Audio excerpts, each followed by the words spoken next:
जय श्री सद्गुरुदेवाय नमः। जय श्री गणपति देवाय नमः। ओम सर्वमंगल मांगल्ये शिवे सर्वार्थ साधिके शरण्ये त्र्यंबके गौरी नारायणी नमस्तुते। श्रीमद्देवी भागवत महापुराण तृतीय स्कंद 20वां अध्याय। राजाओं का सुदर्शन से स्वयंवर में आने का कारण पूछना और सुदर्शन का उन्हें स्वप्न में भगवती द्वारा दिया गया आदेश बताना। राजा सुबाहु का शशिकला को समझाना, परंतु उसका अपने निश्चय पर दृढ़ रहना। व्यास जी बोले, हे महाभाग, तब महाराज केरल नरेश के ऐसा कहने पर राजा युधाजित ने कहा, हे पृथ्वीपते, आपने अभी अभी जो कहा है, क्या यह नीति है? राजाओं के समाज में आप तो सत्यवादी तथा जितेंद्रिय माने जाते हैं। हे कुलद्रह, हे राजन, योग्य राजाओं के रहते हुए एक अयोग्य व्यक्ति कन्या रतन को प्राप्त कर ले, क्या यही न्याय आपको अच्छा लगता है? एक सियार सिंह के भाग को खाने का अधिकारी कैसे हो सकता है? उसी प्रकार क्या यह सुदर्शन इस कन्या रतन को पाने की योग्यता रखता है? ब्राह्मणों का बल वेद है और राजाओं का बल धनुष। हे महाराज, क्या मैं इस में अन्यायपूर्ण बात कह रहा हूँ? राजाओं के विवाह में बल को ही शुल्क कहा गया है। यहाँ जो भी बलशाली हो वह कन्या रतन को प्राप्त कर ले, बलहीन इसे कदापि नहीं पा सकता। अतएव कन्या के लिए कोई शर्त निर्धारित करके ही राजकुमारी का विवाह हो, यही नीति इस अवसर पर अपनाई जानी चाहिए, अन्यथा राजाओं में परस्पर घोर कलह की स्थिति उत्पन्न हो जाएगी। इस प्रकार वहां राजाओं में परस्पर विवाद उत्पन्न हो जाने पर नृपश्रेष्ठ सुबाहु सभा में बुलाए गए। उन्हें बुलवाकर तत्वदर्शी राजाओं ने उनसे कहा, हे राजन, इस विवाह में आप राजोचित नीति का अनुसरण करें। हे राजन, आप क्या करना चाहते हैं उसे सावधान होकर बताएं। हे नृप, आप अपने मन से इस कन्या को किसे प्रदान करना पसंद करते हैं? सुबाहु बोले, मेरी पुत्री ने मन ही मन सुदर्शन का वर्ण कर लिया है। इसके लिए मैंने उसे बहुत रोका, किंतु वह मेरी बात नहीं मानती। मैं क्या करूं? मेरी पुत्री का मन वश में नहीं है और यह सुदर्शन भी निर्भीक होकर यहाँ अकेला आ गया है। व्यास जी बोले, तत्पश्चात सभी वैभवशाली राजाओं ने सुदर्शन को बुलवाया। उस शांत स्वभाव सुदर्शन से राजाओं ने सावधान होकर पूछा, हे राजपुत्र, हे महाभाग, हे सुव्रत, तुम्हें यहाँ किसने बुलाया है जो तुम इस राजसभा में अकेले ही चले आए हो? तुम्हारे पास ना तो सेना है, ना मंत्री है, ना कोष है और ना अधिक बल ही है। हे महामते, तुम यहाँ किस लिए आए हो, उसे बताओ। युद्ध की अभिलाषा रखने वाले बहुत से राजागण इस कन्या की प्राप्ति करने की इच्छा से अपनी अपनी सेना सहित इस समाज में विद्यमान हैं। यहाँ तुम क्या करना चाहते हो? तुम्हारा शूरवीर भाई शत्रुजित भी एक महान सेना के साथ राजकुमारी को प्राप्त करने की इच्छा से यहाँ आया हुआ है और उसकी सहायता करने के लिए महाबाहु युधाजित भी आए हैं। हे राजेंद्र, तुम जाओ अथवा रहो, हमने तो सारी वास्तविकता तुम्हें बतला दी, क्योंकि तुम सेना वहीन हो। हे सुव्रत, अब तुम्हारी जो इच्छा हो वह करो। सुदर्शन बोला, मेरे पास न सेना है, न सहायक है, न खजाना है, न सुरक्षित किला है, न मित्र है, न सुहृद है और न तो मेरी रक्षा करने वाला कोई राजा ही है। यहाँ पर स्वयंवर होने का समाचार सुनकर उसे देखने के लिए मैं यहाँ आया हूँ। देवी भगवती ने स्वप्न में मुझे यहाँ आने की प्रेरणा दी है, इसमें संदेह नहीं है। मेरी अन्य कोई अभिलाषा नहीं है। मुझे यहाँ आने के लिए जगजननी भगवती ने आदेश दिया है। उन्होंने जो विधान रच दिया होगा वह होकर ही रहेगा, इसमें कोई संशय नहीं है। हे राजागण, इस संसार में मेरा कोई शत्रु नहीं है। मैं सर्वत्र भवानी जगदम्बा को विराजमान देख रहा हूँ। हे राजकुमारों, जो कोई भी प्राणी मुझसे शत्रुता करेगा उसे महाविद्या जगदम्बा दंडित करेगी। मैं तो वैर भाव जानता ही नहीं। हे श्रेष्ठ राजाओं, जो होना है वह अवश्य ही होगा, उसके विपरीत कुछ भी नहीं हो सकता। अतः इस विषय में क्या चिंता की जाए? मैं तो सदा प्रारब्ध पर भरोसा करता हूँ।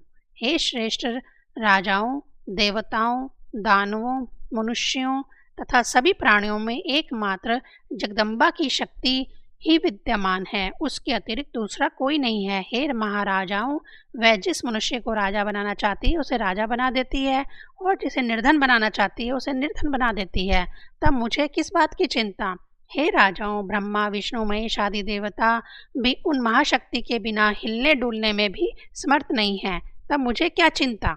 मैं शक्ति संपन्न हूँ या शक्तिहीन, जैसा भी हूँ वैसा आपके समक्ष हूँ। हे राजाओं, मैं उन्हीं भगवती की आज्ञा से ही इस स्वयंवर में आया हुआ हूँ।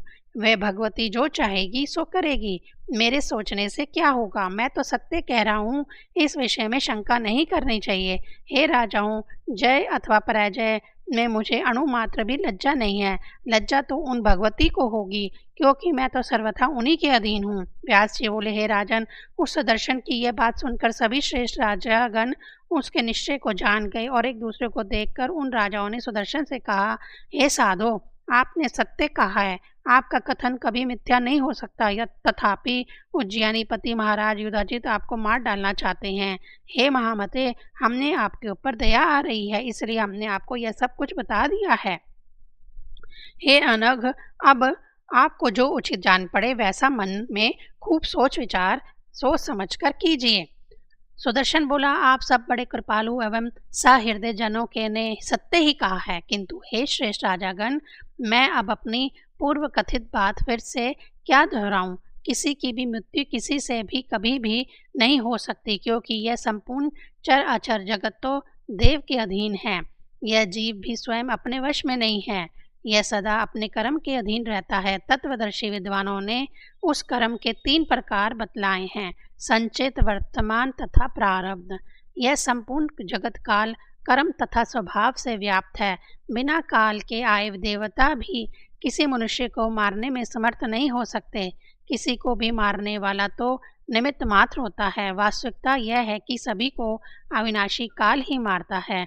जैसे शत्रुओं का शमन करने वाले मेरे पिता को सिंह ने मार डाला, वैसे ही मेरे नाना को भी युद्ध में युधाजित ने मार डाला। प्रारब्ध पूरा हो जाने पर, करोड़ों प्रयत्न करने पर भी अंततः मनुष्य मर ही जाता है, और देव के अनुकूल रहने पर बिना किसी रक्षा के वह ही हजारों वर्षों तक जीवित रहता है।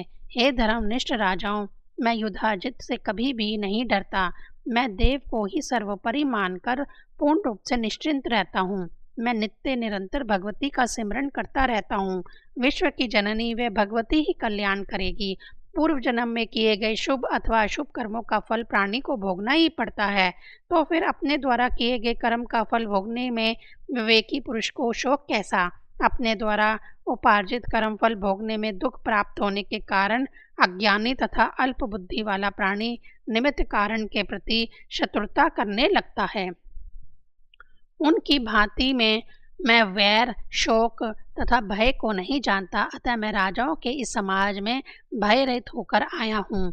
जो होना है वह तो होकर ही रहेगा। मैं तो भगवती के आदेश से इस उत्कृष्ट स्वयंवर को देखने की अभिलाषा से यहाँ अकेला ही आया हूँ। मैं भगवती के वचन को ही प्रमाण मानता हूँ और उनकी आज्ञा के अधीन रहता हुआ मैं अन्य किसी को नहीं जानता। उन्होंने सुख दुख का जो विधान दिया है वह प्राप्त होगा, इसके अतिरिक्त अन्य कुछ नहीं।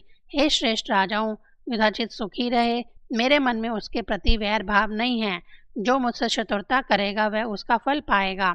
व्यास जी बोले, उस सुदर्शन के इस प्रकार कहने पर वहां उपस्थित सभी राजा अत्यंत प्रसन्न हो गए। वह भी अपने निवास में आकर शांत भाव से बैठ गया। तदनंतर दूसरे दिन शुभ मुहूर्त में राजा सुबाहु ने अपने भव्य मंडप में सभी राजाओं को बुलाया। उस मंडप में दिव्य आसनों से सुशोभित, पूर्ण रूप से सजाए गए मंचों पर मनोहारी आभूषणों से अलंकृत राजा गण विराजमान हुए। स्वयं पर देखने की इच्छा से वहां मंचों पर विराजमान वे दिव्य वेशधारी दीप्तिमान राजागण विमान पर बैठे हुए देवताओं की भांति प्रतीत हो रहे थे। सभी राजा इस बात के लिए बहुत चिंतित थे कि वह राजकुमारी कब आएगी और किस पुण्यवान तथा भाग्यशाली श्रेष्ठ नरेश का वर्ण करेगी। संयोगवश यदि राजकुमारी ने सुदर्शन के गले में माला डाल दी तो राजाओं में परस्पर कलह होने लगेगा, इसमें संदेह नहीं है। मंचों पर विराजमान राजा लोग ऐसा सोच ही रहे थे, तभी राजा सुबाहु के भवन में वाद्यों की ध्वनि होने लगी। तत्पश्चात स्नान करके भली भांति अलंकृत मोदक पुष्प की माला धारण किए, रेशमी वस्त्र से सुशोभित, विवाह के अवसर पर धारणीय सभी पदार्थों से युक्त, लक्ष्मी के सदृश दिव्य स्वरूप वाली, चिंता मग्न तथा सुंदर वस्त्रों वाली शशिकला से मुस्कुराकर महाराज सुबाहु ने यह वचन कहा, हे सुंदर नासिका वाली पुत्री, उठो और हाथ में ये सुंदर माला लेकर मंडप में चलो और वहां पर विराजमान राजाओं के समुदाय को देखो। हे सुमधे में उन राजाओं में जो गुण संपन्न, रूपवान और उत्तम कुल में उत्पन्न श्रेष्ठ राजा तुम्हारे मन में बस जाए, उसका वर्ण कर लो। देश देशांतर के सभी राजागण सम्यक रूप से सजाए गए मंचों पर विराजमान हैं। हे तनवंगी, इन्हें देखो और अपनी इच्छा के अनुसार वर्ण कर लो। व्यास जी बोले। तब ऐसा कहते हुए अपने पिता से मितभाषी उस कन्या शशिकला ने ललित्यपूर्ण एवं धर्म संगत बात कही। शशिकला बोली, हे पिताजी, मैं इन राजाओं के सम्मुख बिल्कुल नहीं जाऊंगी। ऐसे काम आसक्त राजाओं के सामने अन्य प्रकार की स्त्रियां ही जाती हैं। हे तात, मैंने धर्मशास्त्रों में यह वचन सुना है कि नारी को एक ही वर पर दृष्टि डालनी चाहिए, किसी दूसरे पर नहीं। जो स्त्री अनेक पुरुषों के समक्ष उपस्थित होती है, उसका स्त्री तत्व विनष्ट हो जाता है, क्योंकि उसे देखकर वे सभी अपने मन में यही संकल्प कर लेते हैं कि यह स्त्री किसी तरह से मेरी हो जाए। कोई स्त्री अपने हाथ में जयमाला लेकर जब स्वयं वर मंडप में आती है तो वह एक साधारण स्त्री हो जाती है और उस समय वह एक व्यभिचारिण स्त्री की भांति प्रतीत होती है। जिस प्रकार एक वीरांगना बाजार में जाकर वहां स्थित पुरुषों को देखकर अपने मन में उनके गुण दोषों का आंकलन करती है, जैसे अनेक प्रकार के चंचल भाव से युक्त वह वेश्या किसी कामी पुरुष को बिना किसी प्रयोजन के व्यर्थ ही देखती रहती है, उसी प्रकार स्वयंवर मंडप में जाकर मुझे भी उसी के सदृश व्यवहार करना पड़ेगा। इस समय मैं अपने कुल के वृद्ध जनों द्वारा स्थापित किए गए इस स्वयंवर नियम का पालन नहीं करूंगी। मैं अपने संकल्प पर अटल रहती हुई पत्नी व्रत धर्म का पूर्ण रूप से आचरण करूंगी। सामान्य कन्या स्वयंवर मंडप में पहुंचकर पहले अनेक संकल्प विकल्प करने के पश्चात अर्थतः किसी एक का वर्ण कर लेती है, उसके समान मैं भी पति का वर्ण क्यों करूं? हे पिताजी, मेरे पूरे मन में सुदर्शन का पहले ही वर्ण कर लिया है। हे महाराज, उस सुदर्शन के अतिरिक्त मैं किसी अन्य को पति के रूप में स्वीकार नहीं कर सकती। हे राजन, यदि आप निरहित चाहते हैं तो किसी शुभ दिन में वैवाहिक विधि विधान से कन्यादान करके मुझे सुदर्शन को सौंप दीजिए। 20वां अध्याय समाप्त। 21वां अध्याय। राजा सुबाहु का राजाओं से अपनी कन्या की इच्छा बतलाना, युधाजित का क्रोधित होकर सुबाहु को फटकारना और अपने दोते से शशिकला का विवाह करने को कहना, माता द्वारा शशिकला को पुनः समझाना, किंतु शशिकला का अपने निश्चय पर दृढ़ रहना। व्यास जी बोले, हे राजन, महाराजा सुबाहु पुत्री के द्वारा कही गई युक्ति संगत बातें सुनकर इस चिंता में पड़ गए कि अब क्या किया जाए आगे। अपने अपने सैनिकों तथा सेवकों के साथ यहाँ आए हुए और युद्ध की इच्छा वाले अनेक महाबली नरेश मंचों पर बैठे हुए हैं। इस समय यदि मैं उनसे सभी से यह कहूँ कि कन्या नहीं आ रही है तो दुष्ट बुद्धि वाले वे राजा क्रोधित होकर मुझे ही मार डालेंगे। मेरे पास ना तो वैसे ही सैन्य बल है और ना तो सुरक्षार्थ अद्भुत किला ही है जिससे मैं इस समय उन सभी को पराजित कर सकूं। यह बालक सुदर्शन भी निस्सहाय, निर्धन तथा अकेला है। मैं तो हर तरह से दुख सागर में डूब चुका हूँ। अब मुझे इस समय क्या करना चाहिए? इस प्रकार चिंता अकुल राजा सुबाहु राजाओं के पास गए और उन सबको प्रणाम करके अत्यंत विनीत भाव से उन्होंने कहा, हे महाराजाओं, अब मैं क्या करूं? मेरे तथा अपनी माता के द्वारा बहुत प्रेरित किए जाने पर भी मेरी पुत्री मंडप में नहीं आ रही है। मैं आप लोगों का दास हूँ और सभी राजाओं के चरणों में अपना सिर रखकर निवेदन करता हूँ कि आप लोग पूजा सत्कार ग्रहण करके इस समय अपने अपने घर लौट जाएं। मैं आप लोगों को बहुत से रत्न, वस्त्र, हाथी तथा रथ देता हूँ। इन्हें स्वीकार कर कृपा करके आप लोग अपने अपने भवन चले जाएं। मेरी पुत्री मेरे वश में नहीं है। यदि वह बेचारी खिन्न होकर मर गई तो मुझे महान दुख होगा, इसीलिए मैं अत्यंत चिंतित हूँ। आप लोग बड़े दयालु, भाग्यवान तथा महान तेजस्वी हैं, तो फिर मेरी इस मंद बुद्धि वाली अविनीत कन्या से आप लोगों को क्या लाभ होगा? मैं आप लोगों का हर तरह से सेवक हूँ अतएव आप लोग मुझ पर कृपा करें। आप सभी लोग मेरे इस पुत्री को अपनी ही पुत्री समझे। व्यास जी बोले, हे राजन, सुबाहु का वचन सुनकर अन्य राजगण तो कुछ नहीं बोले, किंतु क्रोध से आंखें लाल करके युधाजित ने उनसे रोषपूर्वक कहा, हे राजन, आप तो बड़े मूर्ख हैं। ऐसा निंदनीय कृत्य करने के बाद भी आप कैसे इस प्रकार की बातें बोल रहे हैं? यदि संशय की स्थिति थी तो आपने अज्ञानतावश स्वयंवर का आयोजन ही क्यों किया? आपके बुलाने पर ही सभी राजा स्वयंवर में पधारे हुए हैं, तो फिर वे सुयोग्य राजागण यूं ही अपने अपने घर कैसे चले जाएं? क्या आप सभी राजाओं का अपमान करके सुदर्शन को अपनी कन्या देना चाहते हैं? इससे बढ़कर नीचता की और क्या बात होगी? अपना कल्याण चाहने वाले मनुष्य को पहले ही सोच समझ के कोई कार्य प्रारंभ करना चाहिए, किंतु हे राजन, आपने तो बिना सोचे समझे ही यह आयोजन कर डाला। सेना तथा वाहनों से संपन्न इन राजाओं को छोड़कर इस समय आप सुदर्शन को अपना जमाता क्यों बनाना चाहते हैं? उसने क्रोधपूर्वक आगे कहा, मैं तो जब पापी को अभी मार डालूंगा और बाद में सुदर्शन का भी वध कर दूंगा। तत्पश्चात तुम्हारी कन्या का विवाह अपने नाती शत्रुजित से कर दूंगा, इसमें कोई संदेह नहीं है। ऐसा कौन दूसरा व्यक्ति है जो मेरे रहते कन्या का हरण की इच्छा तक कर ले? और सुदर्शन तो अत्यंत निर्धन, बलहीन तथा बच्चा है। यह सुदर्शन पूर्व में जब भारद्वाज मुनि के आश्रम में था तभी मैं उसे मार डालता, किंतु मुनि के कहने से मैंने उसे छोड़ दिया था, किंतु आज किसी भी तरह इस बालक के प्राण नहीं छोड़ूंगा। अब तुम अपनी स्त्री और पुत्री के साथ भली भांति विचार विमर्श करके सुंदर बहू वाली अपनी कन्या मेरे दोते शत्रुजित को प्रदान कर दो। इस प्रकार अपनी इस सुंदर पुत्री को देकर तुम मेरे संबंधी हो जाओगे, क्योंकि अपना कल्याण चाहने वाला पुरुष को सर्वदा बड़ों से ही संबंध स्थापित करना चाहिए। तुम अकेले और राज्यहीन सुदर्शन को अपनी प्राण प्रिय सुंदर कन्या देकर क्या सुख चाहते हो? वर के कुल, धन, बल, रूप, राज्य, दुर्ग तथा सगे संबंधियों को देखने के बाद ही उसे अपनी कन्या देनी चाहिए, अन्यथा सुख नहीं मिलता है। तुम धर्म तथा शाश्वत राजनीति पर सम्यक विचार कर लो, तत्पश्चात यथोचित कार्य करो। इसके विपरीत कोई दूसरा विचार मत करो। तुम मेरे परम मित्र हो, इसलिए तुम्हारे हित की बात बता देता हूँ। अब तुम अपनी कन्या को उसकी सखियों सहित स्वयंवर मंडप में ले आओ। यदि वह सुदर्शन को छोड़कर किसी दूसरे का वरण कर लेगी तो इसमें मुझे विरोध नहीं होगा। आप अपने इच्छानुसार उसका विवाह कर दीजिएगा। हे राजेंद्र, अन्य सभी नरेश कुलीन, शक्तिशाली एवं हर तरह से समान हैं, अतः यदि इनमें से किसी को भी वह कन्या चुन लेती है तो विरोध ही क्या है? अन्यथा मैं बलपूर्वक आज ही इस सुंदर कन्या का हरण कर लूंगा।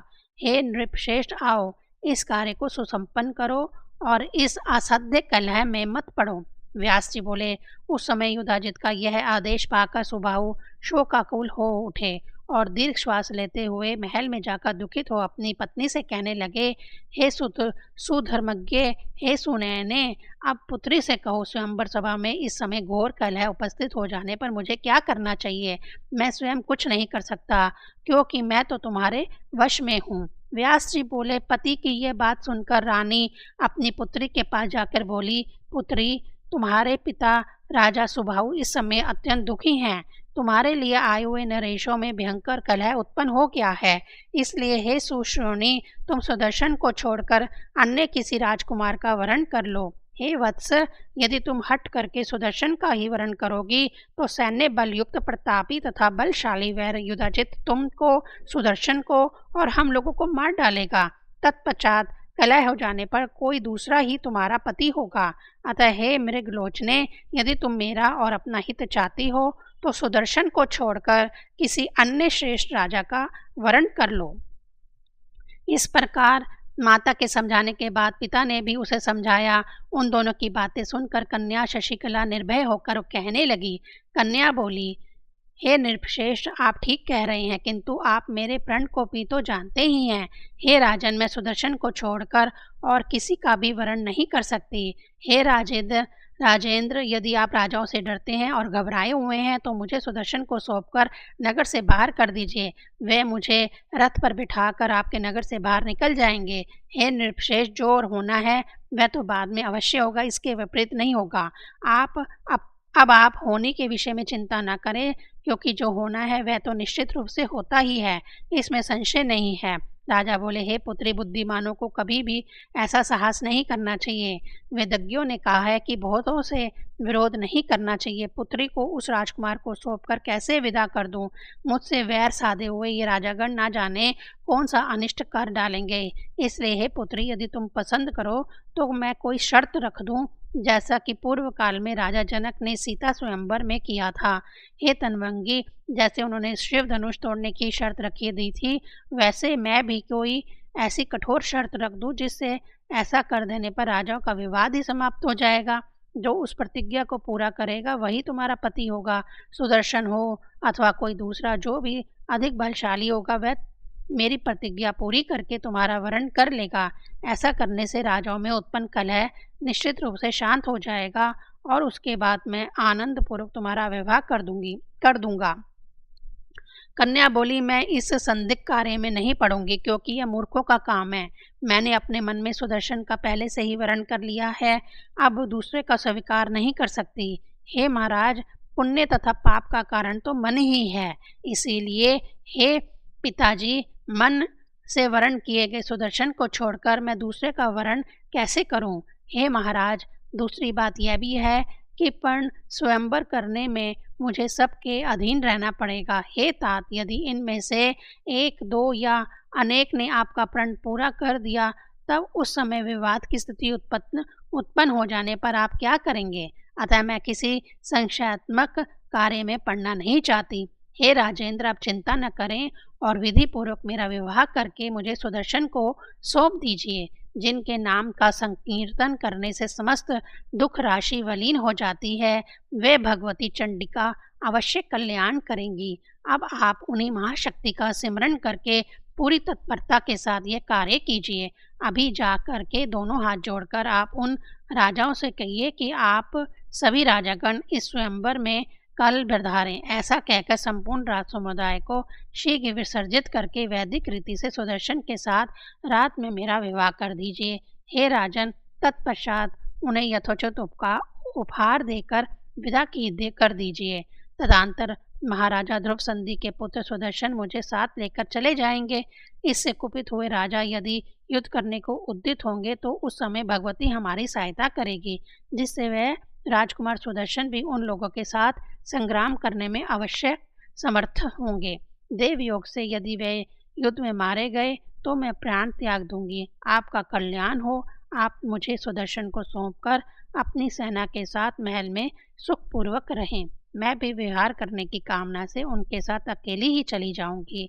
व्यास जी बोले, हे राजन, उस शशिकला का वचन सुनकर दृढ़ प्रतिज्ञ राजा सुबाहु ने उसे पूर्ण रूप से विश्वस्त करके ठीक वैसा ही करने का निश्चय कर लिया। 21वां अध्याय समाप्त। ओम ऐं ह्रीं क्लीं चामुंडाय विच्चे।